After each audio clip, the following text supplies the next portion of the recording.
El que més dona de parlar, però, és com es regaran. PortAventura assegura que en cap cas faran servir aigua de boca.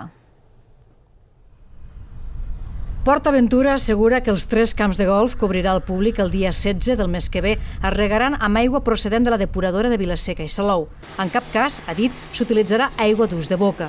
El parc ha volgut així evitar que s'aixequin veus contràries al projecte en un moment de sensibilitat a causa de la sequera. S'ha fet un tractament de l'aigua amb la desaluberitzadora que ens permetrà aquesta qualitat sempre. Per tant, això és important.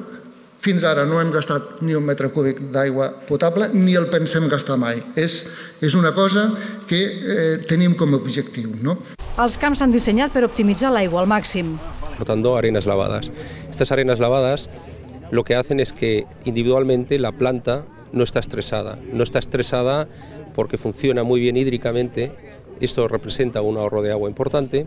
El parc ha rebut fins i tot un premi de la prestigiosa entitat nord-americana Audubon per la recuperació mediambiental que ha fet de les 200 hectàrees que ocupen els 3 camps de golf.